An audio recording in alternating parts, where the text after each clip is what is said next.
Olá pessoal, tudo bem com vocês? Eu sou o Paulo On e bem-vindos ao meu canal. Aproveite aí, se inscreva nesse canal e também acione o sininho para você ser notificado a cada novo vídeo pintando por aqui. Bom pessoal, hoje é quinta-feira santa e eu gostaria de disponibilizar aqui no canal mais um conteúdo que pode te abençoar. Há algum tempo eu gravei um podcast com a galera do Castminster sobre confessionalidade, o que é ser confessional, o que as confissões têm a ver com as escrituras, qual que é a relação entre elas, e o podcast ficou muito legal. Eles gentilmente cederam aí o áudio para eu poder publicar no meu espaço aqui, e eu gostaria de compartilhar esse conteúdo com você. E não se esqueça também de acessar www.castminster.com.br e acessar os demais conteúdos que essa boa galera aí do Nordeste tem produzido para a nossa igreja. Então é isso, bom podcast e até a próxima. Tchau! Olá meus amigos, bem-vindos ao Castminster, o seu podcast de teologia reformada. Meu nome é Piton e hoje nós estamos testando um formato novo no podcast, um formato de entrevista, e trouxemos hoje para vocês o Paulo On. Ele tem um canal no YouTube, ele é evangelista na Igreja Presbiteriana de Cuiabá e hoje vamos falar sobre confessionalidade. É um tema que tem rondado os seios presbiterianos e de outras igrejas nos últimos tempos, e a gente sentiu a necessidade de trazer esse tema para vocês hoje. Vou pedir para o Paulo que ele se apresente aqui. Fala aí, Paulo. Então, galera que está ouvindo aí o podcast, prazer, meu nome é Paulo e é um prazer estar com vocês aí nesse bate-papo com o tema aí da confessionalidade, né? Por que a confessionalidade é importante. E aí, Paulo, onde é que você atua, Paulo? Quais são as suas frentes? O que é que você faz? Eu sou professor de teologia no Seminário Servo de Cristo em São Paulo e atualmente eu estou servindo aqui na Igreja Presbiteriana na cidade de Cuiabá, a Igreja Presbiteriana de Cuiabá, como evangelista, cuidando aqui da União da Mocidade Presbiteriana e também da parte de mídia e tecnologia da nossa igreja. Okay? Esse é o nosso ministério e também ao mesmo tempo a gente tem trabalhado aí nas redes sociais, com vídeos, gerando conteúdo em línguas originais e também agora voltado para a Confissão de Fé de Westminster lá no meu canal no YouTube. Muito bom, muito bom. A gente chamou o Paulo, gente, porque ele é presbiteriano, né? E como vocês sabem, o nosso podcast é um podcast formado por pessoas presbiterianas e elas são confessionais, ou seja, elas seguem documentos de fé, né? Que são subordinados à Bíblia. A gente trouxe o Paulo para tirar algumas dúvidas de vocês sobre esse tema e também falar de algumas polêmicas que rondam, né, o meio presbiteriano sobre essa questão. Vamos lá.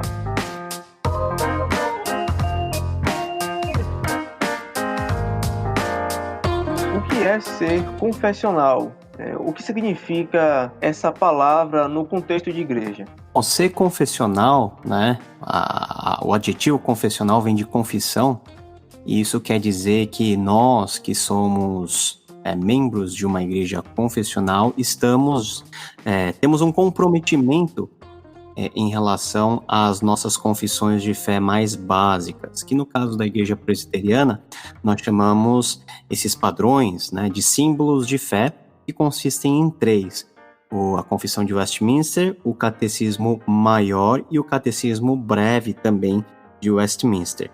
Esses documentos, que são frutos aí da reforma tardia do século XVII, são uma síntese bem razoável, bem feita e, na minha opinião, uma das melhores sínteses que a gente pode ter dos ideais não somente da reforma, mas mais centralmente da própria Bíblia Sagrada, as principais doutrinas, os principais pontos sintetizados em forma de confissão, né, em forma de profissão de fé.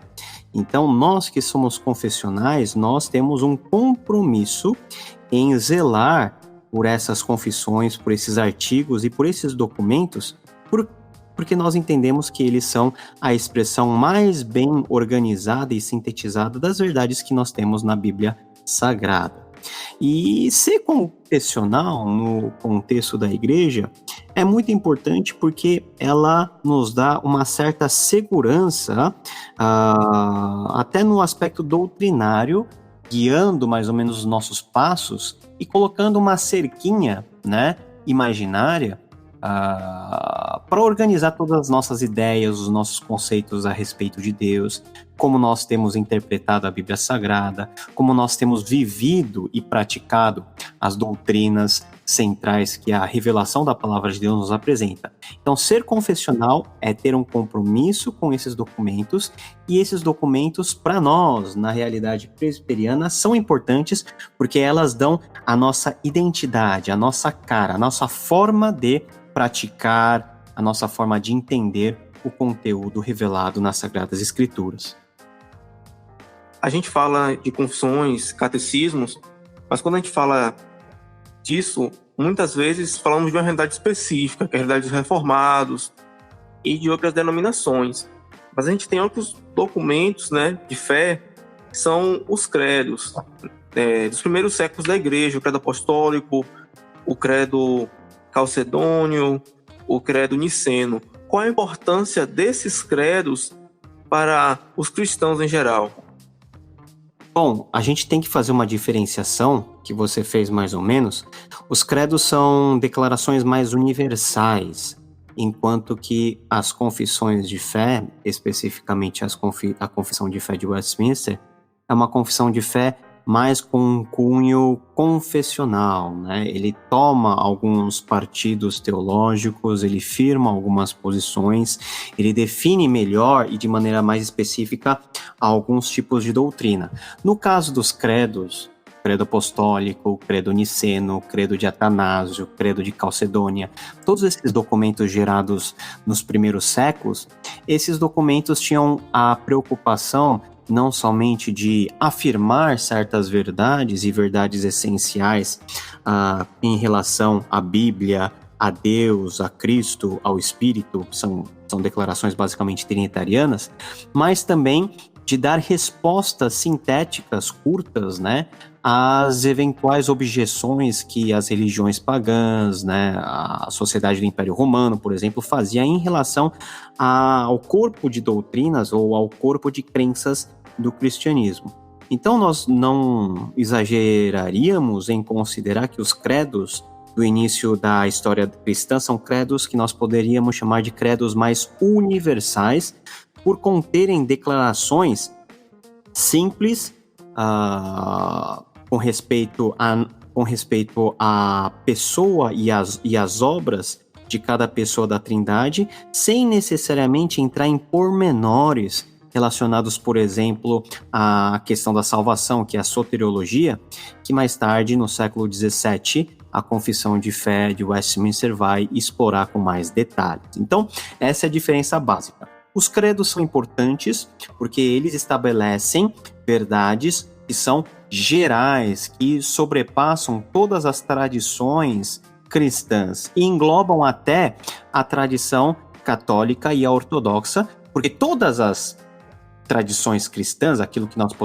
podemos chamar universalmente de cristandade, consideram, por exemplo, o credo apostólico como um credo válido e que contém todas as verdades de forma sinteticamente arranjadas. Já as confissões de fé, que nascem no seio da Reforma, têm uma preocupação muito maior em delimitar de maneira mais específica aspectos mais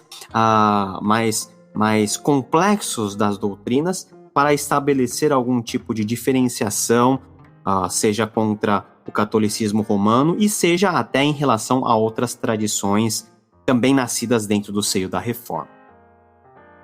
Muitas vezes, quando a gente fala que é confessional, que a gente segue símbolos de fé, confissões, catecismos, dizem que a gente está colocando esses documentos de pé com a Bíblia, que a gente deve ficar só com a Bíblia, e que talvez esses documentos fossem ultrapassados. Qual seria a relevância das confissões, dos símbolos de fé para a igreja atual? Eles realmente estão de pé com a Bíblia para quem segue? Olha, a sua pergunta é muito interessante porque vai na contramão do que as próprias confissões de fé ao longo da história afirmaram a respeito da própria Bíblia Sagrada.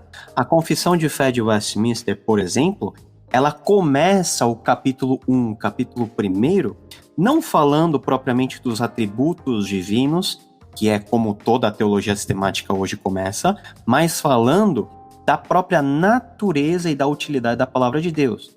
Então, a boa confissão de fé, ela nunca vai ter a pretensão de substituir a Bíblia Sagrada. Pelo contrário, a confissão de fé tenta colocar a Bíblia no lugar central, né? No lugar mais básico, mais basilar de toda a fé. A Bíblia, ela é a mestre, né? E aquilo que rege todos os artigos de qualquer confissão que se preze. Nós temos até uma expressão que nós chamamos em latim, que é a norma normans, ou seja, a Bíblia é a norma que rege outras normas. E as confissões de fé e os credos apostólicos são norma normata, ou seja, a norma que é regida por uma outra maior, que no caso são as Escrituras Sagradas. Então, a relevância das confissões, né, se nós só ficarmos nesse aspecto, já se mostra evidente, porque as confissões, elas têm a preocupação de colocar a Bíblia Sagrada no centro de toda e qualquer discussão, e as confissões também fazem questão de salientar o fato de que nada que esteja além da Bíblia pode ser algo aceitável como doutrina da igreja ou como prática religiosa de qualquer comunidade que esteja sendo regida em termos confessionais por esses documentos, credos ou catecismos. No contexto da nossa igreja atual, da igreja brasileira, que é uma igreja muito mais ligada a movimentos autóctones, a movimentos mais independentes, a confissão ela é importante porque ela delimita um espaço onde nós podemos, de forma segura, ler as Escrituras e interpretá-las de forma coerente a toda a história do pensamento. Se nós formos falar de reforma, há uma história que nos liga a 500 anos de tradição. Então, a confessionalidade, nos dias de hoje, onde todos os padrões são relativos, onde todas as relações são líquidas e onde todo o relacionamento com Deus é pautado no utilitarismo individual, a confissão é muito importante, porque ela nos guia, ela é um pedagogo, ela nos ajuda a compreender melhor o que Deus quer de nós por meio das suas palavras, da Bíblia Sagrada. Agora, partindo para o seio presbiteriano, Paulo, o seio presbiteriano tem um costume com seus futuros pastores, é que eles devem jurar sobre os símbolos de fé da igreja. Porque o pastor, aquele que vai ser ordenado, ele precisa atestar fidelidade aos símbolos de fé. Ele não precisaria atestar fidelidade apenas à Escritura Sagrada, que é acima dos símbolos de fé? Isso, uma pergunta muito interessante, e até para corrigir um pouquinho aquilo que as pessoas pensam, os pastores não juram, né, em hipótese alguma, sobre a confissão. Eles subscrevem os símbolos de fé, né, que é a confissão de fé de Westminster, o catecismo breve e o catecismo maior. O ato de subscrever significa que cada um que é ordenado pela igreja, no caso a igreja presbiteriana, promete e se compromete a zelar pelo padrão doutrinário da igreja, pelo padrão que dá cara e identidade à igreja, como reconhecimento do próprio pastor, da própria pessoa que é ordenada, que esses padrões são os padrões que, na opinião deles, são os mais coerentes com a Bíblia Sagrada. Então, a confissão, né, e o subscrever a confissão e os seus artigos só faz sentido dentro do entendimento de cada um que é ordenado nessa igreja, de que essas confissões, e são confissões válidas, por eles, pelos artigos, estarem submetidos à autoridade máxima, que é a Bíblia Sagrada. Então, nós não juramos a confissão de Westminster como se a confissão fosse o padrão sagrado e o padrão último de todas as coisas. Nós nos submetemos e nós concordamos em pautar a nossa vida espiritual, todo o governo da igreja, que é um aspecto importante dos padrões de Westminster, de acordo com o que está escrito lá, por nós entendermos que esses padrões são os mais coerentes com a revelação máxima, que é a revelação da palavra de Deus. E isso é muito importante, porque se você quer se tornar membro e mais ainda um ministro de uma igreja confessional, você já entra sabendo qual que é a confissão. E para não gerar nenhum tipo de divisão e nenhum tipo de atrito, é necessário que cada ministro tenha esse compromisso em zelar pelas suas fontes primárias de identidade, que são os padrões de Westminster. Isso também é exigido não somente dos pastores, todos os membros das igrejas confessionais, principalmente, particularmente da Igreja Presbiteriana do Brasil, se comprometem a zelar pela submissão e também pelo cuidado a esses padrões de Westminster, que, mais uma vez, não são regra máxima, são regras que são regidas pela revelação maior, que é a palavra de Deus. Existem presbiterianos, né, pessoas que dizem confessionais, que eles têm o que eles chamam de ressalvas quanto aos símbolos de fé. A gente vê que talvez a mais polêmica que tem surgido na internet, pelo menos para mim, que acompanho essas discussões do pessoal em grupos de Facebook, que eles têm uma ressalva contra a questão da interpretação do Catecismo Maior de Westminster sobre o segundo mandamento, porque o segundo mandamento proíbe, segundo a interpretação do Catecismo Maior, todo tipo de imagem da Trindade e até mentais. E aí eles discordam dessa questão, assim como tem alguns que discordam da guarda restrita do domingo, ou que houve um pacto de obras, porque nossa confissão fala que houve um pacto de obras com Adão, e aí Adão quebrou esse pacto. Aí tem presbiterianos confessionais que discordam disso. É possível, né, subscrever, ser confessional e discordar de certos pontos dos documentos, dos símbolos de fé? E como proceder quando tem algum irmão, algum membro de igreja ou algum pastor que faz isso publicamente? Isso é um caso de uma pessoa que está, digamos assim, pecando contra a igreja ou está quebrando o compromisso que ele fez ao ser ordenado? Ok, você tocou em vários pontos importantes aí para a nossa discussão. Em primeiro lugar, a Confissão de Fé de Westminster, bem como a Catecismo Maior ou Catecismo Menor, são documentos humanos. Tá?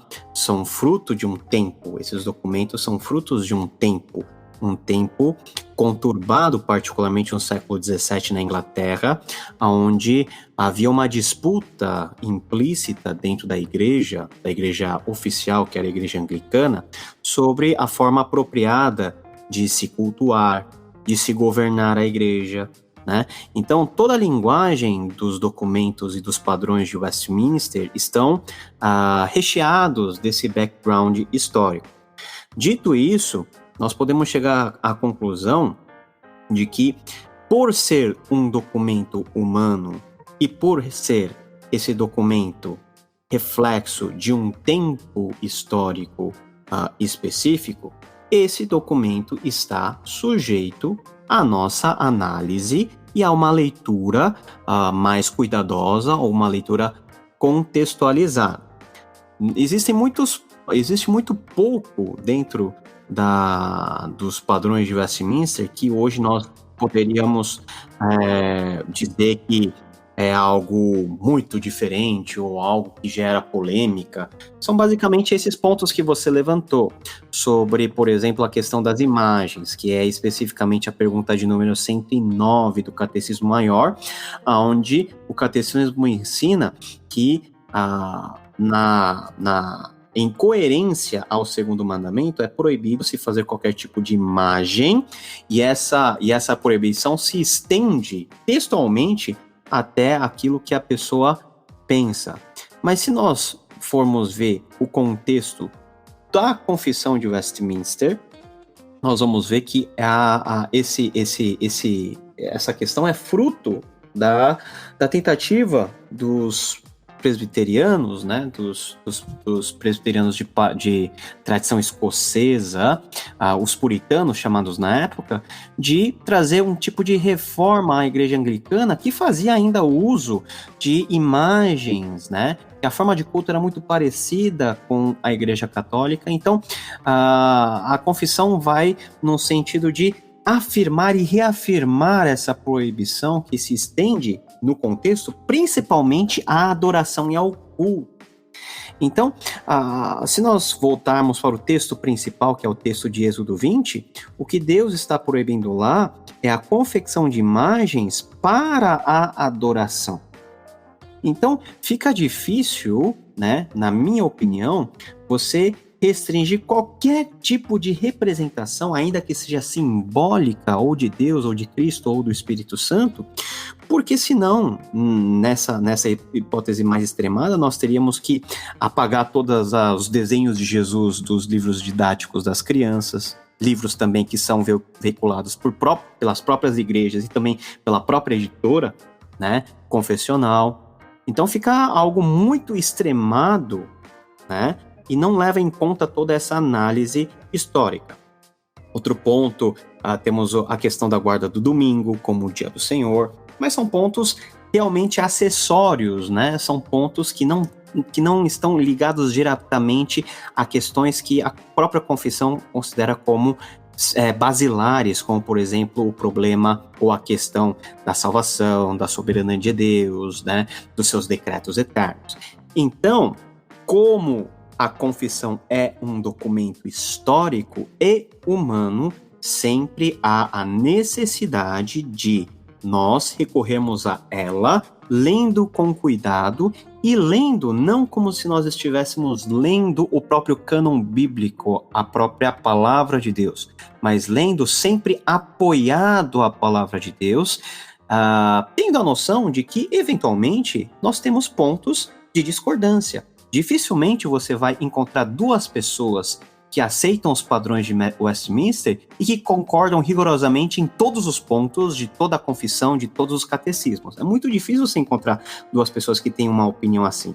Isso, mais uma vez, mostra que até as confissões históricas devem se submeter à autoridade das escrituras para que, por meio da própria escritura, ela possa ser julgada e avaliada por cada pessoa. Então, essa é a forma mais segura de nós passarmos ilesos a qualquer tipo de questionamento ou a qualquer tipo de questão braba. Você quer ver outro exemplo? A confissão de fé histórica vai dizer que o Papa, né, o Papa da Igreja Católica era textualmente o anticristo. Bom, hoje dificilmente nós poderíamos cravar e afirmar que o Papa é o anticristo bíblico. Isso daí já foi reformado e emendado até pela tradição presbiteriana americana, que retirou e que corrigiu esse artigo da confissão. Mais uma vez, a confissão precisa ser lida, precisa ser estudada, mas ela não é inerrante. Ela é um documento que precisa, de tempos em tempos, em toda ocasião, ser avaliada por meio da leitura principal das Escrituras Sagradas.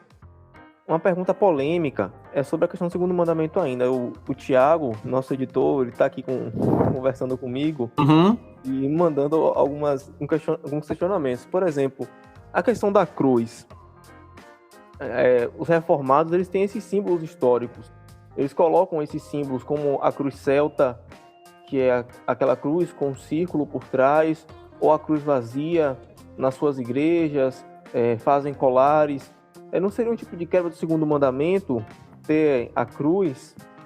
Você tem que perguntar primeiro qual que é o cerne do segundo mandamento. O segundo mandamento, ela vem logo depois do primeiro, que afirma a centralidade do Deus de Israel sobre todas as coisas. O segundo mandamento proíbe a confecção de imagens, mas não é a confecção de qualquer tipo de imagem. São imagens que eram usadas como forma de idolatria. É lógico, a cruz que eu uso pode se tornar um amuleto de sorte. A cruz que eu coloco nas paredes das nossas igrejas pode se tornar um objeto de veneração, mas o propósito, né, de se colocar a cruz ou vestir a cruz está mais relacionado à importância do símbolo para qual ela remete do que propriamente ela ser o alvo da adoração. Então, tradicionalmente, a cruz sempre foi o símbolo do cristianismo. Então não faz sentido nós negarmos a cruz como um símbolo principal do cristianismo, porque a cruz, ela remete a toda a ideia da obra da salvação de Cristo que foi realizada sobre ela. Então, como símbolo, nós não podemos perder a cruz. Então, o uso da cruz tem que ser feito considerando apenas como um símbolo importante, símbolo da nossa identidade, né? Eu sou muito mais favorável a que se use a cruz nas igrejas do que alguns movimentos mais independentes usarem a estrela de Davi. Para mim, a estrela de Davi não tem nada a ver com o evangelho. A cruz tem mais cara do evangelho do que a estrela de Davi. A cruz traz uma identidade mais próxima a nós, reformados, a nós, cristãos de forma geral.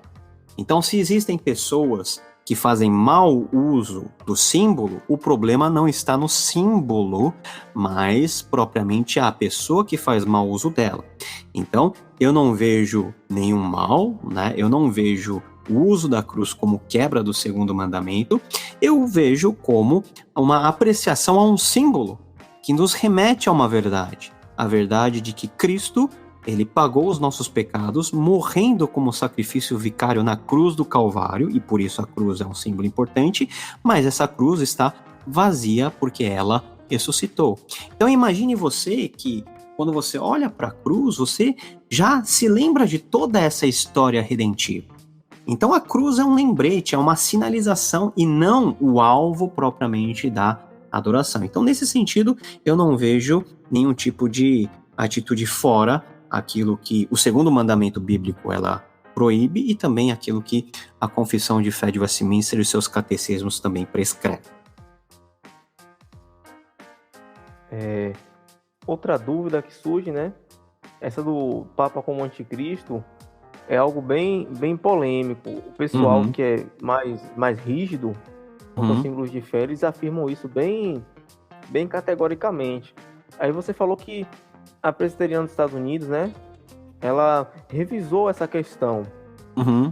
E aí eu teria dois questionamentos. O primeiro seria, o Papa não seria um tipo de anticristo por tomar o lugar, por ser o símbolo maior da igreja? E é possível fazer revisões nos símbolos de fé, visto que haverão denominações também que adotam esses mesmos símbolos que não vão aceitar? É possível a gente revisar os símbolos de fé quando a igreja e seus teólogos perceberem que aquele termo, aquele parágrafo, aquela pergunta e resposta do catecismo estão com a interpretação errada das escrituras? Nós partimos do fim para o começo e considerarmos que a confissão de fé, todos os padrões de Westminster, todos os credos são feitura humana, logicamente guiados pela revelação divina da palavra de Deus, mas são textos humanos, são textos que em algum momento são passíveis de falha. É lógico, esse texto é antigo, ele passou por inúmeras gerações, né? E sobreviveu até hoje porque é um texto que exprime de forma razoavelmente bem toda a verdade da palavra de Deus. Entretanto, como eu já havia falado, esse texto, além de ser um texto humano, é fruto de um tempo. E pode ser que a linguagem que foi utilizada dentro do calor de um determinado momento histórico, hoje já não seja mais entendido daquela maneira, não porque a verdade mudou, mas porque talvez a ênfase dada a algum ponto, né, não seja mais uma ênfase que nós consideremos como uma ênfase capital, por exemplo. no começo do século XVI e no decorrer do século XVII, a reforma havia nascido e havia todo um trabalho de consolidação do trabalho da reforma. Então, quer você queira, quer não, o embate com o catolicismo romano é algo presente a todo o momento. Basta você ler os documentos de Lutero, basta você ler a publicação de Calvino, que a todo momento o Papa é um dos alvos preferidos dos nossos reformadores, e isso vai até o século XVII, que é o século dentro da qual a confissão foi escrita. Então, nesse caso específico, a confissão de fé, né, ela sendo um documento humano, ela, em teoria, pode ser revista. Não em todos os aspectos, mas em aspectos extremamente pontuais e de caráter excepcional. Um problema que nós temos na mudança ou na revisão é que revisar algo que já é tradicionalmente consagrado como um documento oficial sempre dá problema. E isso aconteceu lá para trás, quando no Concílio de Constantinopla quiseram, né, revisar o texto aprovado pelo Concílio de Nicéia, colocando a cláusula do filíoque, né, da procedência do Espírito do Pai e do Filho. Isso gerou um problema muito grande, porque a Igreja Oriental se cismou com a Igreja Ocidental, com Roma. É possível, né? A Igreja dos Estados Unidos ela fez essa revisão por chegar na conclusão óbvia que o Papa, o indivíduo, não poderia ser o anticristo, né? Isso é muito diferente dele, eventualmente, representar a ideia de alguém que está na posição de anticristo, combatendo contra o cristianismo. São duas coisas bem diferentes. Então, as confissões não são inerrantes. Se elas não são inerrantes, é passível de erro. Se é passível de erro, cabe àquelas pessoas daquela geração que compreendem que o erro existe, corrigi-las e revisá-las. Nós tivemos muito pouco disso daí, até porque a nossa Confissão de Fé de Westminster e todos os catecismos são documentos que foram muito bem escritos e muito bem estudados para serem escritos. Então nós temos muita pouca coisa que nos dá margem a uma revisão que traria uma revolução, né, um texto novo, como se fosse uma constituição, uma constituinte chamada para revisar ou para consertar ou para fazer um novo desenho. Não, isso não vai acontecer, porque os nossos padrões são padrões bem feitos, coerentes. Aqui e acolá pode existir algum ponto de diferenciação na interpretação, de dúvida, mas nada que coloque a confissão, o crédito da confissão em questão ou em xeque.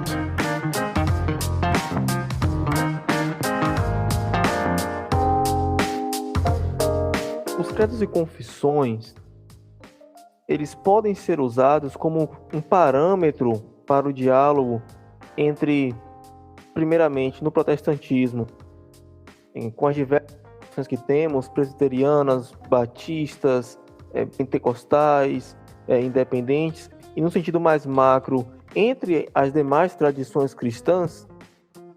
É uma pergunta difícil de responder, porque o propósito da confissão é fazer com que a igreja não abra mão daqueles conceitos e daquelas doutrinas que ela acha serem relevantes e caras.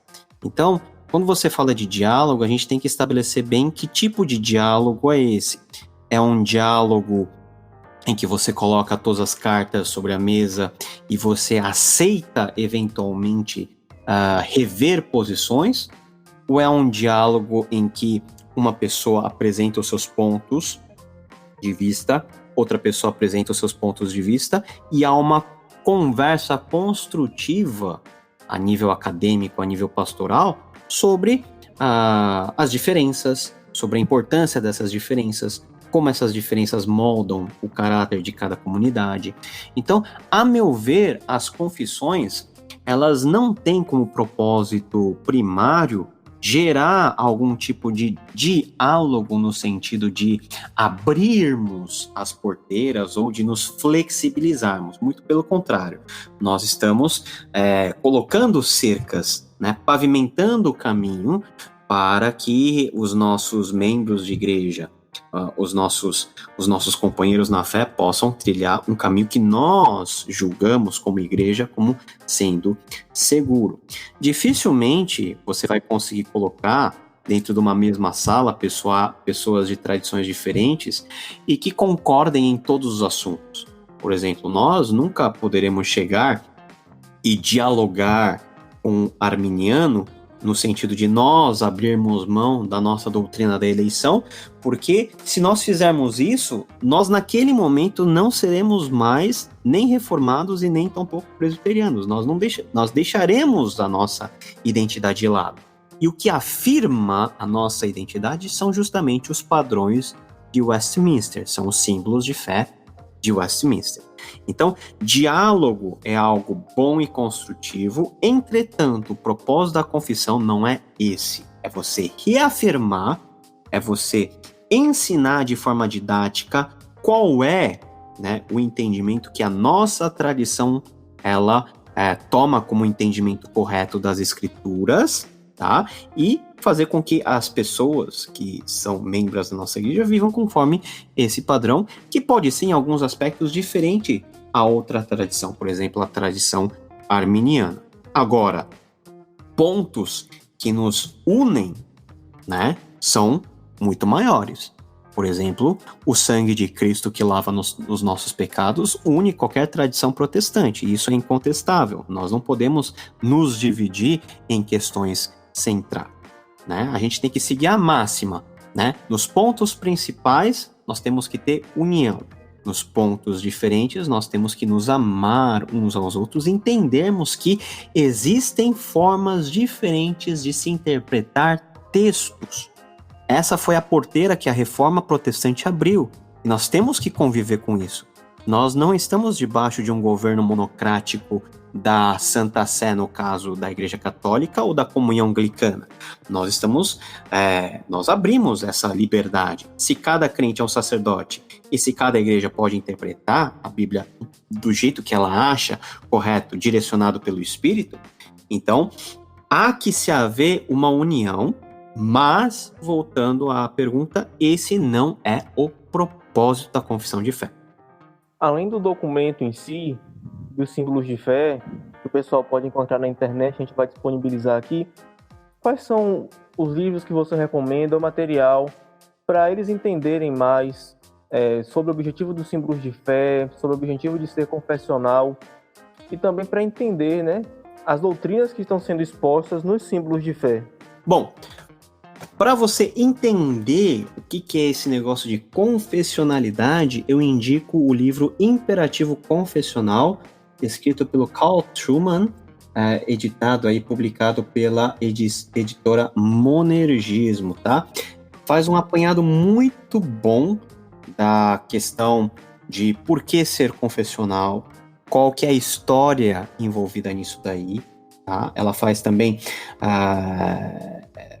breves comentários à história da própria confissão de fé de Westminster, como que os padrões de Westminster moldaram a vida de governo da igreja, a vida de adoração da igreja. Então é um livro introdutório muito interessante. Fora esses, nós temos pelo menos 2 livros que comentam, né, e que são guias de estudo da Confissão de Westminster, que o primeiro é o Guia de Estudos da Confissão de Fé de Westminster, né, escrito pelo Chad Van Dixhoorn, publicado pela Cultura Cristã. Ela é indicada pelo Kevin DeYoung, que é um pastor reformado e faz parte da coalizão pelo Evangelho nos Estados Unidos. E o comentário mais clássico que nós temos aí nessa seara, que é o comentário do A.A. Hodge, né? Confissão de Fé de Westminster comentada. Então essas 2 obras são bastante importantes. Também temos as obras aí de estudos tanto do Catecismo Maior como do Catecismo Menor. Se você der uma boa procurada aí em editoras reformadas, né? A Cultura Cristã é uma editora presbiteriana, mas também nós temos a editora Monergismo, nós temos a Vida Nova. Se você der uma boa procurada, você vai encontrar boas referências de estudo nos padrões de Westminster.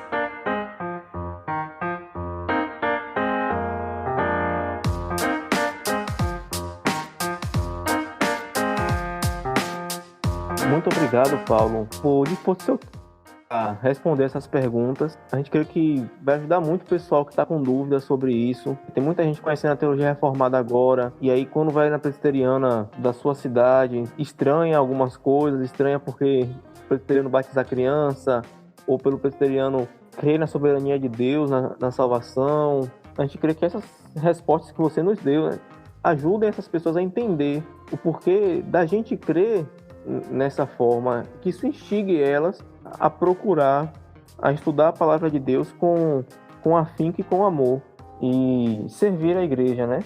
Muito obrigado, Paulo. Eu agradeço, né, aí o espaço que vocês abriram aí para a discussão de um tema tão importante. E eu, por último, né, queria convidar aos seus ouvintes aí a complementarem o estudo dos padrões de Westminster junto com o podcast que vocês têm feito sobre o catecismo, também acessando o meu canal no YouTube, www.youtube.com/pauloone. Semanalmente, eu estou fazendo ponto a ponto um comentário aí da Confissão de Fé de Westminster. E eu creio que, ponto a ponto, a gente vai tirando as dúvidas e vai esclarecendo a mente do nosso povo em relação àquilo que nós cremos como reformados e mais especificamente como presbiterianos. Muito obrigado aí, um grande abraço a todos.